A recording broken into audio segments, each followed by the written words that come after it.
So I got this trailer hitch for my Jetta. It says it doesn't fit my Jetta. It's for a Beetle. And I knew that when I bought it on Amazon. It does not fit your 2003 Jetta. So Amazon has a hitch that costs more that says it does fit the Jetta.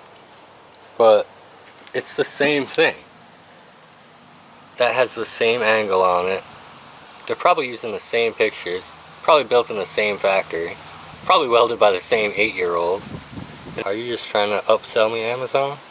So if you look at the part numbers here, it says 1998 to 2010 Volkswagen Beetles, and then 99 to 2006 Volkswagen Golf. And the pictures and the reviews had it on a Beetle, and I've seen it on a Golf. So I'm pretty sure it should fit this car. And one thing that worries me, the tongue weight is 200 pounds. But if your tongue weight's only 200 pounds, that means don't stand on the hitch with your trailer there, you know. It's a real light on the tongue weight here, but it says it should pull 2,000 pounds. So you have two holes right here in your tow hook. Mine's got some scraping on it because we used to have the car sitting really low, all new suspension. Almost like I planned on getting a trailer hitch, huh? So these two bolts line up with these two holes, and I'm not even sure that it's welded together. I think they might have used glue or some type of liquid adhesive. It's real thin on the top, so it was sitting the other way and it all ran down. There's like nothing here, and you can see in some of the spots they didn't get all the way around on the corner. And I've seen some pretty bad welds with the Chinese scooters and my TBR7 and stuff. But on a trailer hitch, kind of important. You might have wanted to get that little bit there. But fucking 8-year-olds, right? And this is kind of the ones that really make me think it might be glue. Other than getting like a screwdriver and picking at it, I don't know what you could really do to tell. Class 1 hitch. Max gross 2,000 pounds. Max tongue weight 200 pounds. Rating will vary depending on vehicle equipment. Do not cut, drill, weld, or modify a hitch. So the first thing you have to do is clear out your spare tire bin and get all that stuff out of there. And that's where we keep all our tools.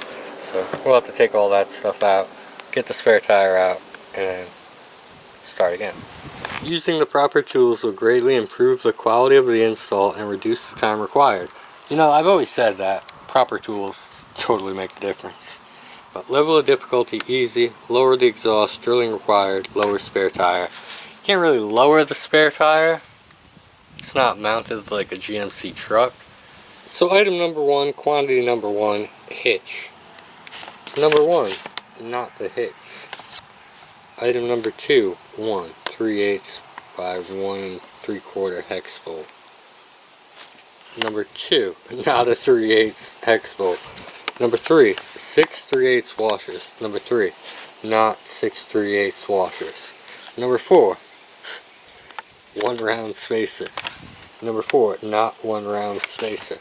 You get the pattern here. Number 5, 5 3/8 by 1 1/4 hex bolts. Where's number 5? Number 5's the nut. Number 6 is 6 3/8 flange nuts. Nope, that's the nut handle, but one of these times they're going to get it right, I feel like it. Number 7 is the nut handle. Number 7 points to the washer. Number 8 is a zip tie. That is not a zip tie, number 8. Number 9 is 1 conical washer. Points to the bolt to me, that would look like the washer at number 8, but... And number 10, a 1/2 inch hex bolt. You don't have a number 10. So you got 10 out of 10 wrong for items and quantities. So this is the Kurt brand trailer hitch. It costs $235. It has a 4th hole up there, but it doesn't have that other bracket that we have. So it's give and take. All the ones that are better than this cost double the price, and I wouldn't even say that that one's better. It's just an example. So if people are attaching hitches without this bracket at all, then this one should work, right? Step 1, remove the spare tire and lower the exhaust. Now, we don't need a special tool for that. I just did it with a flathead screwdriver, and we didn't really lower the exhaust. You just pry it out of this hanger, and we should be able to get in here and drill all those holes now above it. So we have that sitting there on a box and some foam. So here's your tie down loop. It's already got 2 holes in it, and I don't think we're gonna have to drill this back hole at all because it already fits the 1/2-inch bolt, and that one is not gonna go up into the trunk pan. So it's pretty easy. You just drill this hole first, and then you're gonna put your nut and bolt in there, nut and bolt in there, and it comes with this nut to go on the 1/2-inch, and then you just cut this off. It'll do something like that. Really questioning my decision making here, hooking it to this soda can.